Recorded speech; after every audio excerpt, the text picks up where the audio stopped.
भगवान ने कहा कि देखो मैंने तो तुम्हारे साथ विवाह कर लिया,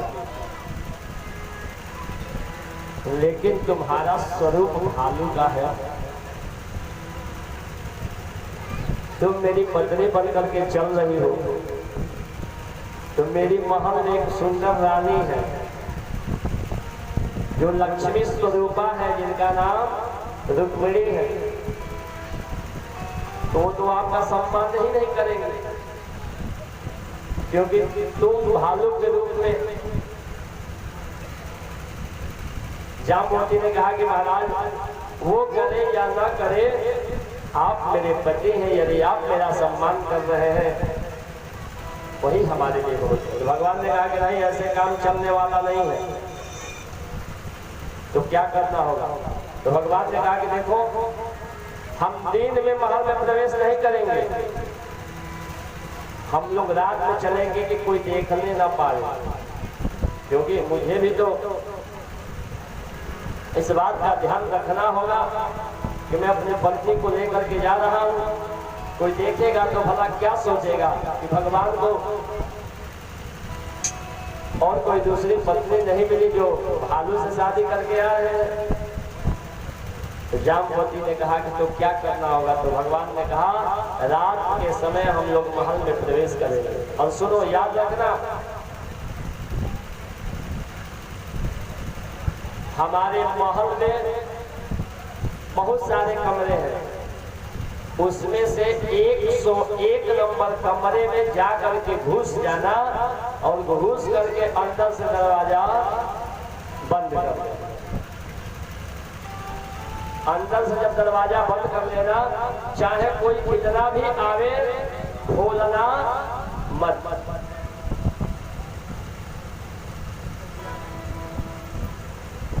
भगवान ने मंत्र दे दिया। जामवती जो है भगवान के साथ रात्रि के पहर में गई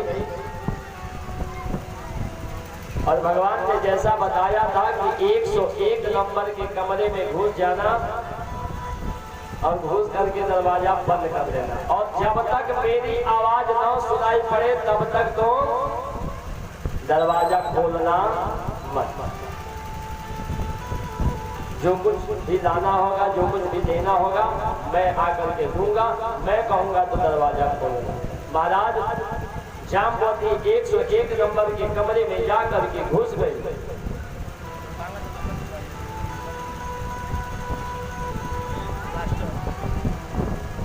महाराज और भगवान रुक्मिणी के पास गए। रुक्मिणी के पास जाकर के कहे कि सुनो, देखो मैं गया था मणि के खोज में, तो जंगल में एक स्त्री मिल गई और उसके सुंदरता पे मैं मोहित हो गया और मैंने उसके साथ विवाह कर लिया। ध्यान से श्रवण करिएगा। भगवान रुक्मिणी जी से आकर के कह रहे हैं कि जंगल में मैं मणि ढूंढने के लिए गया था, एक सुंदर नारी मिल गई जिसकी सुंदरता को देख करके मैं मोहित हो गया और मोहित होकर के उसके साथ विवाह मैंने कर लिया। महाराज रुक्मिणी जी ने जब यह बात सुनी कि सुंदर नारी को देख करके आप मोहित होकर के विवाह कर लिए, तो हाँ, रुक्मिणी जी ने कहा कि कितनी सुंदर है वो। भगवान हमारे गाड़ी इतनी सुंदर है, इतनी सुंदर है, इतनी सुंदर है। अरे तो कितनी सुंदर है, अरे उसकी व्याख्या में क्या करूं, जाओ तो साक्षात देख लो। रुक्मिणी जी आई, अब तो दूसरे की सुंदरता को सुन करके भला बर्दाश्त हो। रुक्मिणी जी आई तेजी के साथ और आकर के दरवाजे पे खटखटाई, ए बहन सुनो, दरवाजा खोलो, तुमसे मिलना। इधर तो भगवान ने मंत्र दिया था कि जब तक मैं ना कहूं तब तक दरवाजा नहीं खोलना है। रुक्मिणी जी एक बार, दो बार, कई बार आवाज लगा दी, पर जामवती ने दरवाजा नहीं खोला। जब जाम्बवती ने दरवाजा नहीं खोला तो रुक्मिणी जी को क्रोध उत्पन्न हुआ